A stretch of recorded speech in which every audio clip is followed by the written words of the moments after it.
우리가 자주 부르는 찬양 중에 주만 의지해라는 찬양이 있습니다. 이 찬양의 제목처럼 우리는 흔히 좋은 믿음을 사람을 의지하지 않는 믿음, 사람을 의지하지 않고 주님만 의지하는 것이 좋은 믿음이라고 여기곤 합니다. 주변 사람을 보고 그들에게 의지하려는 믿음은 연약한 믿음이고, 또 어떤 시련과 어려움 속에서도, 상황 속에서도 사람 때문에 흔들리지 않고 주님을 붙잡고 있는 것이 좋은 믿음이라고 여기곤 합니다.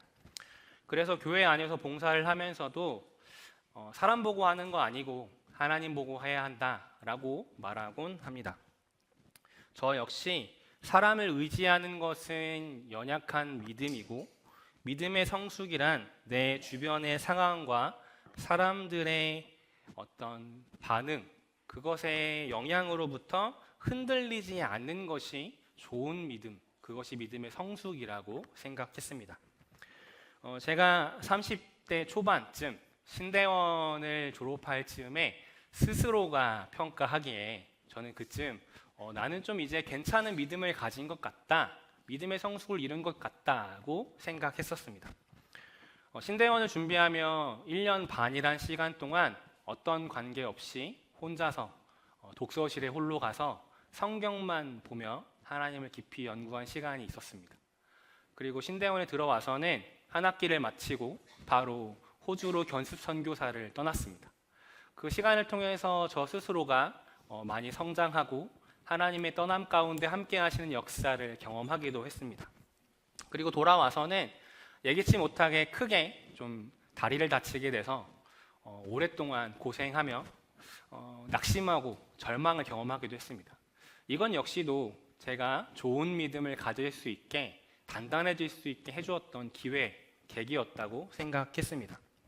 그래서 제법 이제 신대원을 졸업할 때쯤에 그래, 나는 이제 사람 보지 않고 사람의 영향받지 않고 하나님을 믿는 믿음을 그래도 가진 것 같다라고 스스로가 조심스럽게 평가했습니다. 그런데 신대원 졸업을 한 학기 남긴 여름, 제 이런 생각과 믿음을 흔든 한 가지 사건이 발생했습니다. 장신대 신대원에 입학하면 그 신대원 3년 중에 한 번은 그 교단 내 7개 신학교가 모여서 함께 하는 수련회에 반드시 참여해야 합니다. 한 400~500명, 1000명 정도 모이는 수련회였는데요. 그 수련회에 신대원 재학 중에 반드시 한 번은 참여해야 합니다.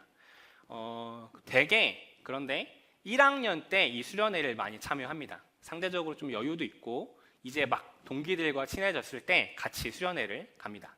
그런데 저는 신대원 1학년 1학기를 마치고 시드니를 가야 돼서 그때 수련회를 못 갔습니다. 그리고 돌아와서는 다리를 다쳐서 못 갔습니다. 2학년이 돼서는 메르스가 터져서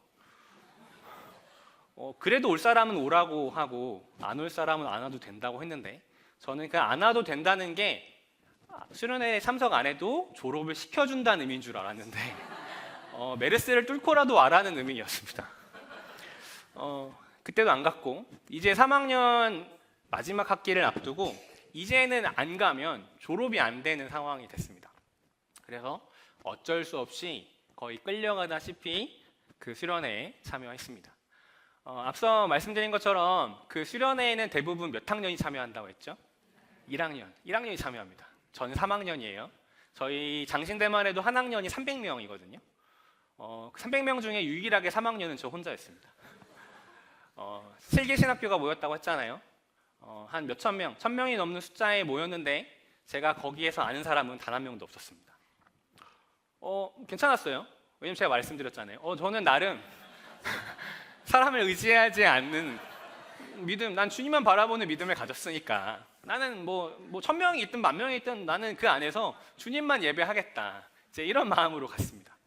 그런 마음으로 갔는데 불행 중 다행으로 하나님께서 제게 친구 한 명을 붙여주셨어요. 제 학부 동기가 저보다 2년 늦게 신대원에 들어왔는데요, 그 친구가 그 수련회에 같이 온 거예요. 그래서 그 친구가 거기서 만났습니다. 그리고 제 2박 3일 그 친구가 같이 밥도 먹어주고 자리도 앉혀주고 해줬어요. 뭐 쉬는 시간에 같이 얘기도 해주고 했습니다. 저는 괜찮았거든요. 저는 없어도 뭐 너 없어도 괜찮다라고 했지만 그 친구가 제가 불쌍했는지 저와 함께 해줬어요.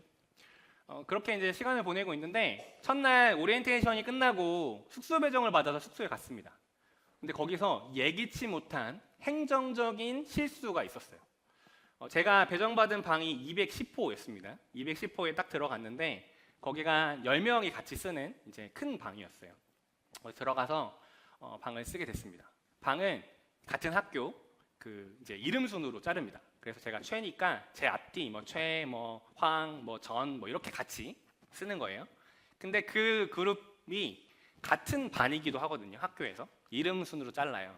근데 거기에 그러니까 갔을 때 저 말고 나머지 같은 방 사는 사람들은 다 서로가 아는 거죠. 다 서로가 잘 아는 관계였어요. 하지만 괜찮았습니다. 저는 사람 보고 가는 거 아니니까 가서 그리고 인사하고 이런 계기로 또 사람도 사귀면 좋지 이러고서 가서 이렇게 앉아 있는데 어색하게 앉아 있는데 저희 방에 한 10명 정도가 정원인데 한 5, 6분밖에 안 오시고 나머지 분이 안 오시는 거예요. 이상하다. 왜 방 배정이 됐는데 안 오지 해서 그 나머지 분들이 서로가 친하니까 안 온 분에게 전화를 걸었습니다. 전화를 걸어서 어디야? 왜 안 와? 숙소로 빨리 와야지라고 이제 전화를 엿들었어요. 근데 그 수화기 건너편으로 들리는 거예요. 무슨 소리야? 나 숙소에 왔는데 너희 어디 갔어? 이렇게 얘기를 하는 거죠. 그래서 서로가 아니 무슨 소리냐고 막 이렇게 왜 숙소에 서로 없어? 나누는데 알고 봤더니 숙소 배정이 잘못됐던 거예요. 저희 방만 아까 말했던 저희의 이 210호의 인원이 행정적 착오로 210호도 배정을 받았고 310호도 배정을 받았어요.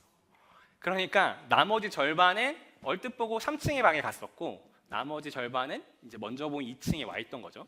저도 그랬고요. 여기서부터 문제가 발생합니다. 서로가 네가 와라, 내가 간다. 왔다 갔다 하는 전화가 들려요.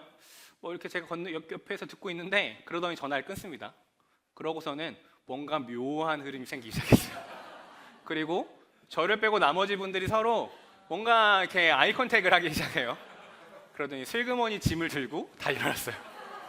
슬그머니 짐을 들고 다 310호로 갔습니다. 저만 빼고요. 괜찮았어요. 그럴 수 있죠. 사람에게 기대하지 않으니까요. 근데 내심 조금 서운한 거예요. 조금. 그래도 다 전도사님들이잖아요. 다 전도사님들인데 그 소외되고 친구 없는 저에게 단 한 명이라도 와가지고 전도사님 혹시 같이 가실래요? 여기 있는 게 편하세요? 물어보신 분이 단 한 명도 없는 거예요. 네, 그래서 혼자 그 방에 있게 됐습니다. 그래서 스스로는 이렇게 넓은 방 내가 언제 혼자 써보냐, 너무 좋다, 이렇게 혼자서 하나님과 1대1의 영성의 깊은 시간을 가져야겠다 생각을 했습니다. 그런데 이런 저의 모습이 안쓰러웠는지 아까 저의 그 학부 동기 친구가 야 그래도 너 어떻게 혼자 자냐, 내가 같이 자줄게 라고 말해줘서 첫날을 같이 잤습니다. 첫날을 잘 보내고 둘째 날이 됐습니다. 수련회의 역사는 언제 일어나죠? 둘째 날 밤이죠. 둘째 날 밤이 피크입니다. 둘째 날 밤에 집회가 다 끝나고 이제 그 방으로 들어오는데 이곳저곳에서 3, 3호 모여서 자기들끼리 얘기도 하고 교제도 하는 시간들의 모습들이 보였어요. 네, 그건 저는 정말 괜찮았거든요. 괜찮았는데 그 이제 숙소에 제 친구랑 같이 들어와서 자려고 이불 펴고 누워 있는데 제 옆에 있는 친구가 갑자기 좀 주저주저 하더니 저한테 말을 거는 거예요. 그랬더니 야 정훈아 진짜 미안한데 내가 오늘은 저기 내 원래 있는 그 방에 가서 자야 될 것 같아. 그 친구도 살아야 되잖아요. 이제 그 막 들어가서 1학년 동기들과 친해져서야 되는데 저 때문에 전날에 그 시간을 못 보냈으니까 오늘은 이제 그렇게 해야 될 것 같다고 생각한 거죠. 그래서 제가 괜찮다고 괜찮아 나 혼자 잘 수 있어 이러고서 보내고 저 혼자 큰 방에 가운데 이불을 펴고 누워서 잠을 잤습니다. 스스로가 괜찮다고 생각했어요. 근데 계속 저에게 괜찮다고 말해주고 있는 거죠. 괜찮아. 얼마나 좋니? 막 이렇게 얘기하는데 스스로가 뭔가 느껴지는 물밀듯 밀려오는 어떤 쓸쓸함과 외로움이 그 밤에 있었습니다. 그때 수련회 신학교 7개가 모인 신학교 수련회였으니까 강사 목사님도 되게 대단하고 유명하신 분이 왔을 거 아니에요. 특강 강사도 그랬을 거고. 근데 저는 그 수련회에 설교를 누가 하셨는지 기억이 나지 않습니다. 특강에 무슨 특강을 들었는지 기억이 나지 않습니다. 간식을 뭘 먹었는지 뭐 아무것도 기억이 안 나고요. 저는 둘째 날 밤 제가 혼자 잔 것만 기억이 납니다. 제가 둘째 날 밤 혼자 잠을 자는데요, 문득 생각나는 사람들이 있었어요. 누구냐면 제가 그 당시에도 청소년부 사역을 하고 있었는데 우리 청소년 애들이 생각이 났어요. 아이들 수련회 가는 게 늘 씨름이고 고민이잖아요. 그런데 그럴 때마다 야, 사람 보고 가는 거 아니고 하나님 만나러 가야지 라며 얘기했어요. 부모님들도 마찬가지잖아요. 엄마 나 친구 없어서 안 갈래 라고 얘기할 때 야, 사람 만나러 가니? 하나님 만나러 가는 거잖아 라고 하며 발로 차며 수련회로 보내시잖아요. 근데 그 아이들의 마음이 생각이 났어요. 아, 얘네들이 수련회에 오는 걸 고민하는 이유는 하나님 만나고 싶지 않아서가 아니고 하나님에 대한 믿음이 없어서가 아니고 그 곁에 함께 있어줄 한 친구가 없어서였구나. 그것을 단순히 믿음이 없음으로 바라봤던 저의 모습을 그 밤에 쓸쓸히 혼자 이불을 덮고 회개했습니다. 그 이후 제가 수련회를 준비하면서 항상 제일 고민하는 거는 아이들의 방배정이에요. 그리고 조편성입니다. 그리고 수련회에 쉬는 시간에 자율성을 주지 않습니다. 왜냐하면 자율이 친구가 많은 애들에게는 재밌고 좋은 시간인데요, 친구가 없는 애들에게는 너무나 쓸쓸하고 외로운 시간이거든요. 사람에게 의지하지 않는 게 믿음이라고 생각했어요. 저는 그럴 수 있다고 생각했습니다. 그런데 별것 아닌 그 수련회 한 번의 참여로 저의 그 자신만만했던 믿음이 완전히 이제 흔들려 버렸습니다. 그런데 생각해 보면요, 성경 안에서 주님만 의지한다 라는 그 말씀의 의미를 조금 곰곰이 성경 전체의 맥락 안에서 살펴보면 그게 단순히 사람을 의지하지 않는 것을 의미하는 것은 아닙니다. 주님만 의지하라는 말씀은요, 이사야 26장 13절에 나옵니다. 이사야 26장 13절을 함께 읽겠습니다. 여호와 우리 하나님이시여, 주 외에 다른 주들이 우리를 관할하오사오나 우리는 주님만 부르신다. 아멘. 이 말씀에 따르면요, 주님만 의지해라 라고 하는 이 말씀은 다른 주들을 의지하지 말라는 의미입니다. 사람을 의지하지 말라는 그 주님만 의지하라는 그 말씀의 비교 대상이 사람이 아니고 다른 성도들이 아니고 다른 주를 의미하는 것입니다. 이 말씀은 십계명 1계명 첫 번째 계명에서부터 파생되어 나온 말씀입니다. 십계명 첫 번째 계명은 이렇게 말씀합니다. 너는 나 외에 다른 신을 섬기지 말라. 주만 의지하라고 하는 이 말씀의 의미는요, 따라서 그 비교의 대상이 사람을 의지하지 말고 주님만 의지해라 라는 것이 아니고 다른 주를 섬기지 말고 다른 신을 의지하지 말고 오직 하나님을 의지하라는 의미입니다. 그래서 우리가 사람을 의지하지 않습니다라고 할 때 그 사람의 의미 역시도 이 여기 안에 있는 믿는 자들의 공동체를 의미하는 것이 아니라 사람의 방법, 내 가운데 하나님이 주인 되시지 않고 다른 특정 누군가의 사람, 특정 대상, 그리고 그 사람이 이루어주는 방법, 능력, 이것을 의미할 때 사람을 의지하지 않습니다라고 하는 의미인 것입니다. 오히려 성경은 사람이 서로 의지하고 함께 살아가는 것을 기본적인 모형으로 삼습니다. 창세기 1장 18절의 말씀에 보면 이렇게 나와 있습니다. 함께 읽겠습니다.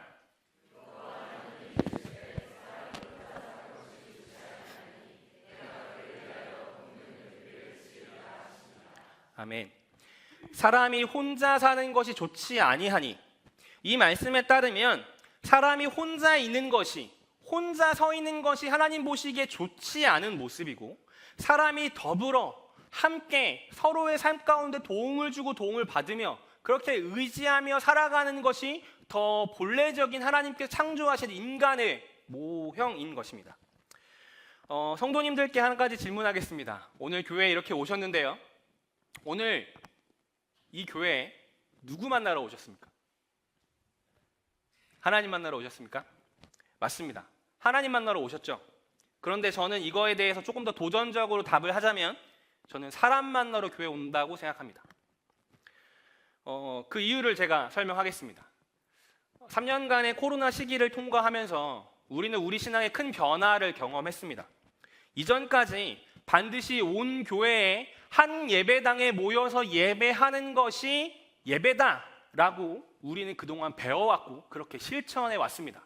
주일 성수라고 하는 그 의미 안에 주일을 그렇게 예배당을 와서 함께 예배를 드려야지만 하나님께서 예배를 받으시고 이게 공적인 예배다라고 우리는 배워왔습니다. 그런데 코로나의 시기가 이것을 우리에게 송두리째 바꿔놨습니다. 그 시기에 모든 교회가 혼란스러웠습니다. 우리는 모여서 예배를 드려야 되는데 모일 수가 없었잖아요. 우리는 반드시 모여야지만 오늘 예배를 드려야 되는데 사회적 거리 두기로 인해서 4인 이상 모일 수 없는 그 환경 안에서 매우 혼란스러웠습니다. 저 역시도 마찬가지였습니다. 같이 모여서 예배해야 하는데 텅 빈 예배당 안에서 온라인 줌을 켜놓고 예배하는 그 예배의 모습이 저 스스로도 너무 어색하고 이상했습니다. 주일이면 뭔가를 열심히 하고 사역하고 봉사하고 집으로 돌아가야 되는데 아무것도 하지 않고 뭔가 예배 한번 드리고 돌아가는 저의 모습이 뭔가 어색하고 이상했습니다. 그 시기가 너무너무 힘들었습니다. 여기 계신 모든 성도님들 마찬가지셨을 것 같습니다. 그런데 그 3년의 시간을 지내면서 우리가 배운 것이 있습니다. 뭐냐면 예배라고 하는 것은 어떤 특정 장소에서 어떤 누군가와 모여서 예배하는 것에 정의하지 않는다는 것입니다. 요한복음에서 사마리아 여인이 예수님께 그리심 산과 예루살렘 중 어디에서 예배를 드려야 합니까? 라는 질문에 예수님께서 어디가 중요한 게 아니라 신령과 진정으로 예배하는 것이 중요하다라고 답하신 것처럼 우리는 이 코로나의 시기를 통해서 배웠습니다. 진짜 하나님께서 받으시는 예배는 무조건적으로 반드시 기계적으로 이 자리에 모여서 드리는 그 한 번의 예배를 받으시는 것이 아니라 그 어떤 상황이든 신령과 진정으로 예배하는 그 자리 예배를 받으신다는 것을 우리는 배웠습니다. 때로는 우리 가족끼리, 때로는 나 혼자 유튜브를 켜놓고 온라인으로 예배를 드린다 할지라도 그 역시도 하나님께서 받으시는 예배이고 그 시간을 통해서 우리도 채움을 받고 은혜를 경험한다는 것을 그 시간을 통해서 배웠습니다. 맞죠? 맞으시죠? 그래서 제가 비밀 하나 말씀드리면 그 당시에 목사님들, 목회자들 사이에서의 걱정이 있었습니다. 뭐냐면 이제 이런 비밀을 알았으니 그러니까 이런 비밀을 알았으니 코로나가 끝나도 성도들은 교회로 돌아오지 않을 것 같다라고 하는 예측이 다수였습니다. 옛날처럼 온 성도가 100% 모여 예배하지 않을 것 같다. 50%? 만약 70%? 어디서나 예배할 수 있고 그리고 특별히 사회적으로도 개인화가 심해져가는 사회 안에서 성도들은 더 자유롭게 각자의 자리에서 예배를 드릴 것 같다라고 하는 생각이 우세했습니다. 그런데 코로나가 지나가고 약 3년이 지난 지금 그때의 예측은 전혀 빗나갔습니다. 목회데이터 연구소 최근 발표 자료를 보면요, 2024년 6월 기준 코로나 이후 매주 예배 참석률은 최고치로 올라섰습니다. 그리고 온라인 예배를 드리는 비율은 최저치 10% 미만으로 떨어졌습니다. 신기하죠?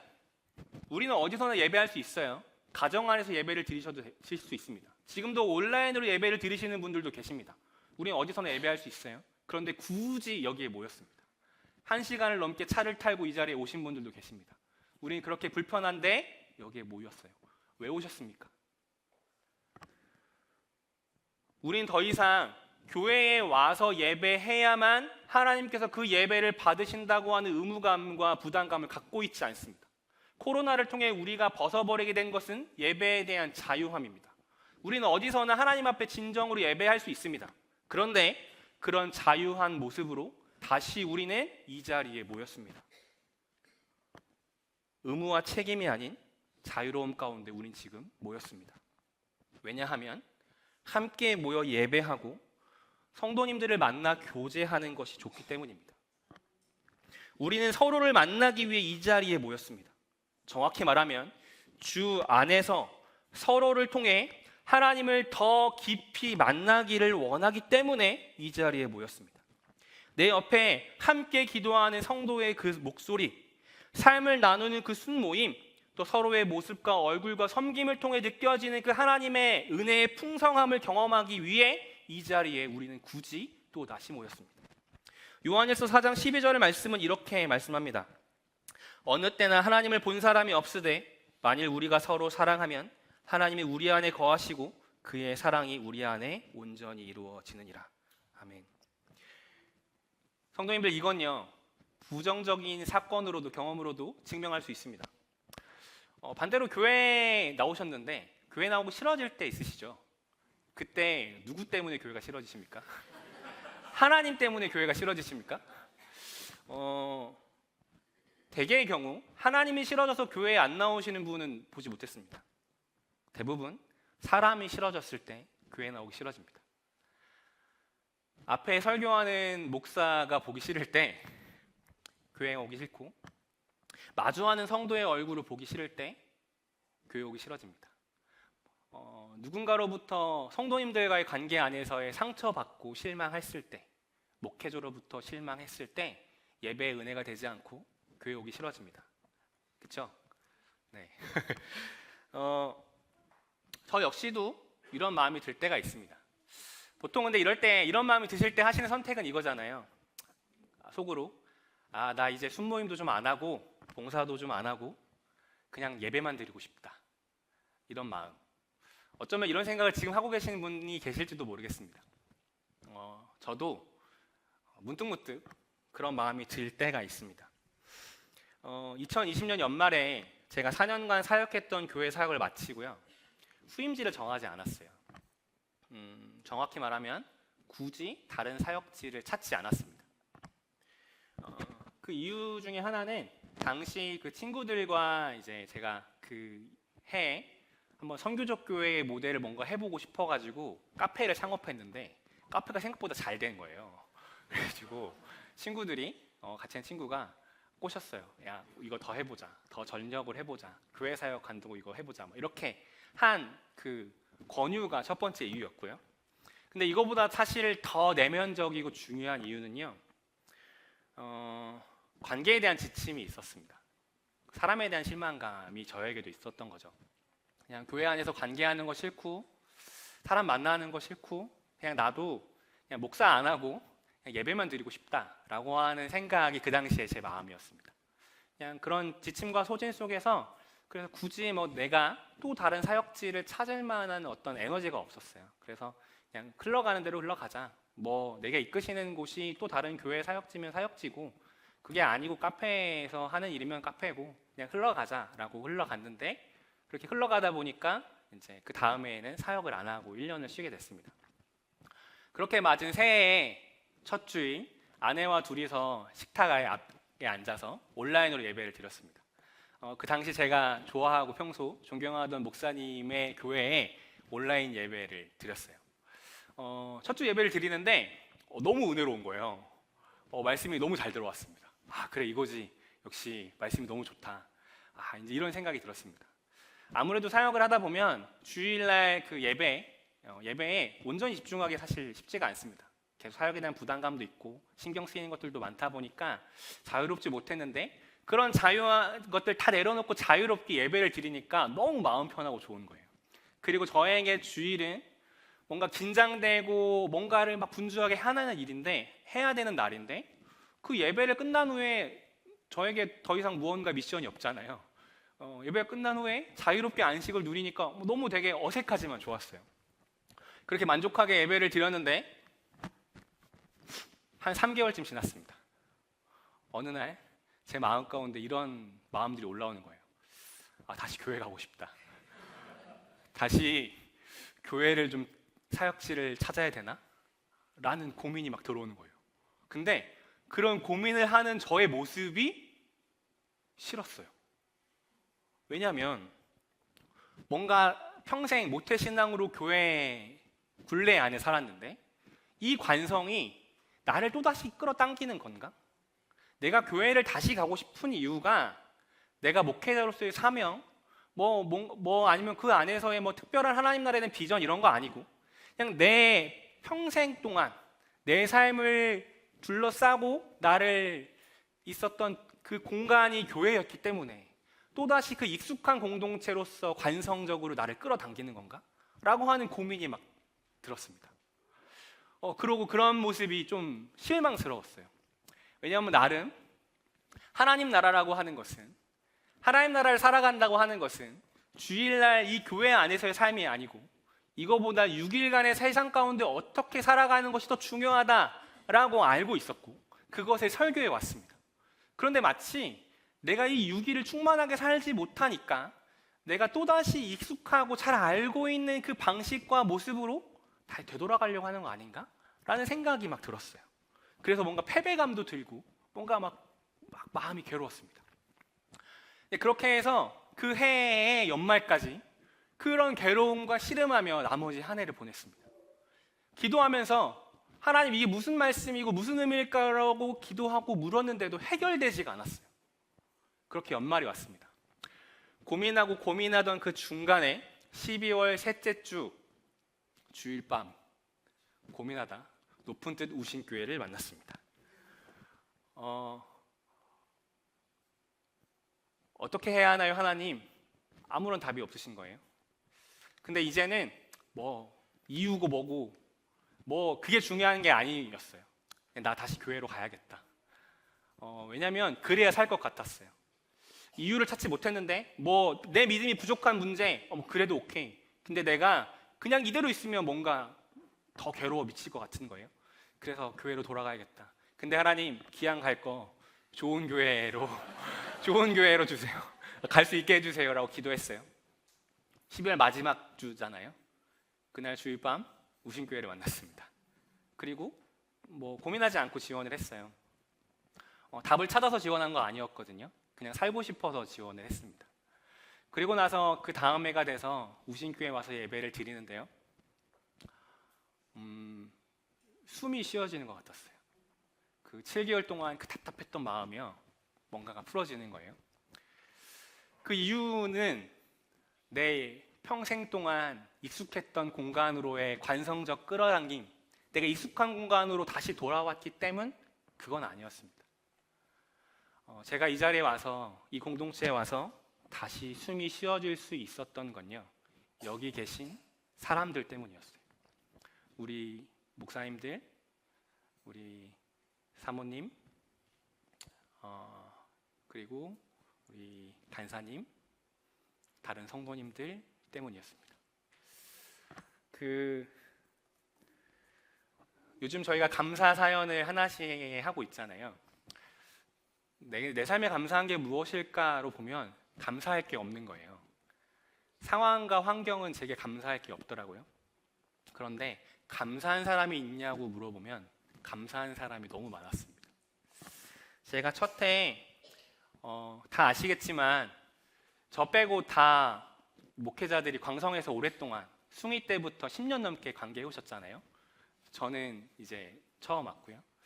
그걸 생각하셔서 그런 건지는 모르겠는데 저희의 일대 간사님이셨던 신나리 간사님이 저를 되게 많이 챙겨주셨어요.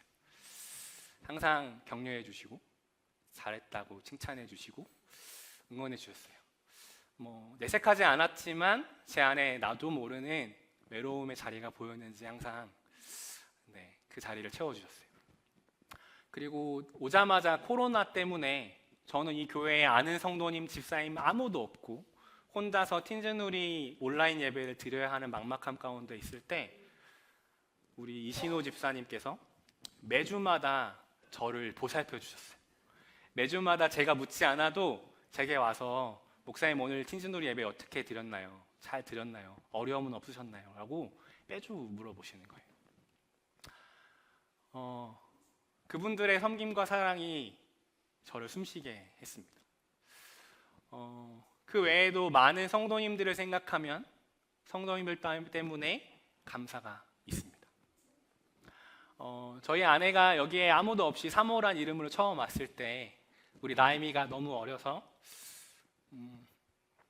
여기서 누구에게 화장실 한번 편하게 갈 수 없는 상황이었을 때 아는 사람이 하나도 없어서 그때 우리 나임이를 맞아주고 챙겨주신 또 홍은정 권사님이 계셨어요. 다 일일이 열거할 수 없지만 여기 계신 성도님들 한 분 한 분의 섬김과 사랑, 그것이 저를 숨쉬게 했습니다. 오늘 데살로니가전서 3장 8절에 보면 바울이 이렇게 고백합니다. 그러므로 너희가 주 안에 굳게 선즉 우리가 이제는 살리라. 여기서 바울이 고백한 살리라는 단어의 헬라어는 파오입니다.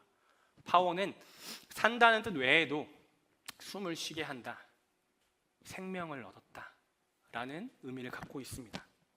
제가 여기 와서 숨을 쉬게 된 이유는요, 익숙한 신앙의 관성 때문이 아니라 공동체 안에 계신 성도님들의 믿음과 사랑 때문이었습니다. 그래서 저는 하나님께서 이 공동체를 인도하심을 통해 제가 지난 7개월간 고민했던 그 공동체에 대한 고민, 교회 사역에 대한 고민의 답을 주셨습니다. 수요 성경 공부에서 다뤘던 성도의 공동생활에 보면 그리스도인 간의 교제에 대해서 이렇게 설명합니다. 우리 그리스도인은 예수 그리스도로 인해 다른 그리스도인을 필요로 한다. 그리스도인은 자신에게 하나님의 말씀을 말해줄 다른 그리스도인을 필요로 하며 그가 회의와 절망에 빠질 때마다 다른 그리스도인을 필요로 하게 된다. 왜냐하면 자신의 힘으로 자신을 돕는다는 것은 불가능하기 때문이다. 이로써 모든 그리스도인의 사귐을 갖는 목적이 분명해졌다. 구원의 메시지를 전하는 자로서 하나님께서는 그들로 모이게 하시고 성도의 교제를 나누게 하셨다. 사랑하는 성도님들, 우리 모두는 다른 그리스도인을 필요로 합니다. 내가 절망과 회의에 빠졌을 때 그런 나를 일으켜줄 사람이 필요합니다. 내가 낙심과 슬픔으로 지쳐 있을 때 내가 기대고 의지할 사람이 필요합니다. 내가 잘못된 길로 갈 때 내게 하나님 말씀을 들려주고 바로잡아줄 사람이 필요합니다.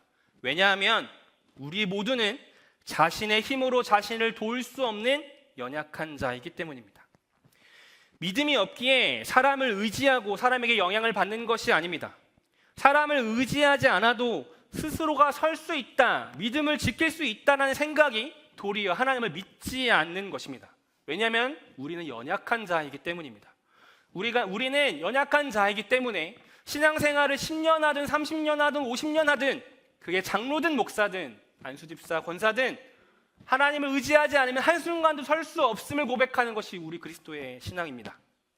그렇기에 누군가의 영향 없이도 나는 홀로 온전히 믿음을 잘 지키고 설 수 있다라고 고백하고 생각한다면 그것이 도리어 하나님을 진실되게 믿지 못하는 믿음인 것입니다. 이것은 아무리 대단한 사도 바울이어도 마찬가지입니다. 바울은 빌립보부터 데살로니가, 베레아, 아덴, 고린도에 이르기까지 계속되는 사역의 실패를 맛봤습니다. 분명 빌립보로 갈 때는 자신의 뜻이 아니고 하나님의 뜻이었음에도 불구하고 그곳에서의 마주한 결과와 상황들은 정말 이것이 하나님의 뜻이 맞을까 싶을 정도로 복음을 전하는 자신의 의도와는 달리 그의 순수성은 의심을 받았고 자신이 전한 복음은 반발을 샀습니다. 갈수록 심해지는 박해로 그는 실패감을 느꼈고 지치고 소진된 상태에 있었습니다. 그때 디모데를 통해 들은 데살로니가 교인들의 믿음의 소식은 그에게 큰 위로가 되었습니다. 여전히 바울을 그리워하고 다시 보고 싶다 하는 사랑의 소식은 그를 다시 일으켜 세웠습니다. 비록 곁에 있진 않았지만 그들의 굳게 선 믿음은 바울에게 파오가 되었습니다. 그가 다시 숨을 쉴 수 있게 해주었고 다시금 자신의 사역에 활력을 불어넣어 주었습니다. 사랑하는 성도님들, 바울에게 그러했듯 우리 모두에게도 서로의 믿음이 필요합니다. 팀 켈러 목사님은 복음과 삶이란 자신의 책에서 교회를 이렇게 정의합니다. 교회란 미래의 그리스도 아래에서 하나님 나라가 어떤 모습일지를 보여주는 공동체다. 우리가 영생을 누릴 하나님 나라의 구원이 단순히 나와 하나님 둘만이 살아가는 그런 곳이 아니라 주님을 믿고 함께하는 사람들이 함께 사는 곳이기에 이 땅에서 우리의 신앙 역시 하나님과 나와의 관계에 대한 믿음뿐만 아니라 주님을 믿는 자들이 함께 하나님의 식과 법을 따라 살아가는 하나님의 공동체, 그 공동체를 만드는 것입니다. 아무리 좋은 말씀을 들어도, 아무리 뜨겁게 하나님 앞에 매일마다 기도하고 말씀을 수십 번 읽어도, 하나님께 신실한 믿음과 삶을 고백해도 그 믿음의 삶의 실천이 없다면 그것은 온전한 삶일 수가 없습니다. 하나님의 말씀은 사랑을 가리키고 믿음은 말씀이 가리키는 삶을 따라가는 것이기 때문입니다. 따라서 우리의 믿음은 사랑을 향해야 하고, 사랑은 우리 각 사람의 믿음을 굳건하게 해줄 것입니다. 따라서 우리 모두에겐 다른 그리스도인이 필요합니다. 서로가 필요합니다. 각자의 굳건한 믿음은 서로를 위로하고 생명을 불어넣는 사랑으로 증명될 것입니다. 서로의 사랑은 성도를 세우는 믿음으로 완성될 것입니다. 말씀을 마치겠습니다. 믿음은 나 혼자 흔들리지 않게 서 있는 것이 아닙니다. 우린 서로에게 기대어 함께 그 믿음을 지키고 서로를 세우는 존재입니다. 그러니 사랑하는 우리 성도님들, 서로의 믿음에 기대십시오. 슬픔을 나누고 기쁨에 함께 하십시오. 믿음이 흔들릴 때마다 서로가 그 버팀목이 되어 주십시오. 반대로 다른 성도가 나에게 기댈 수 있도록 하나님께서 말씀하신 섬김과 사랑을 실천하시기를 바랍니다. 지금 이 순간 어쩌면 관계와 믿는 자들의 모습 가운데 상처받고 실망해서 나 그냥 예배만 드리고 싶은데, 올해까지만 순장하고 올해까지만 봉사하고 내년에는 나 예배만 드리고 싶다 라는 마음이 있으신 분 계실지 모르겠습니다. 어쩌면 지금 이 자리에 이전에 다니셨던 교회에서 사람에 대한 깊은 환멸과 회의감에 그 관계 다 끊고 이 자리에 나 알아보는 사람 없이 하나님만 만나고 싶어 이 자리에 왔다 하는 분도 계실지 모르겠습니다. 근데 그런 분들께 감히 도전합니다. 사람 만나는 거, 사람과 관계하는 거 쉽지 않고 때로는 실망하기도 하고 상처를 주기도 하지만 함께하기에 주는 유익이 분명히 큼을 기억하시면 좋겠습니다. 내가 힘들고 지칠 때 나를 일으켜 세워줄 수 있는 지체가 누군가가 있음을, 내가 낙심하고 절망 가운데 있을 때 나와 함께 아파해주고 다른 예수의 모습으로 내 곁에 함께해주는 성도가 있음을, 그들과 함께해야 내가 설 수 있음을 기억하셨으면 좋겠습니다. 그래서 함께함을 포기하지 않으셨으면 좋겠습니다. 함께 살아감을, 함께 하나님 나라를 세워감을 포기하지 않으셨으면 좋겠습니다. 그리하여 데살로니가 교인과 바울의 관계처럼 우리 우신교회 성도들의 관계도 서로의 믿음을 통해 환난과 어려움 속에서도 위로를 받고 일어설 용기를 얻는 거룩한 공동체로 세워지기를 주님의 이름으로 소망합니다.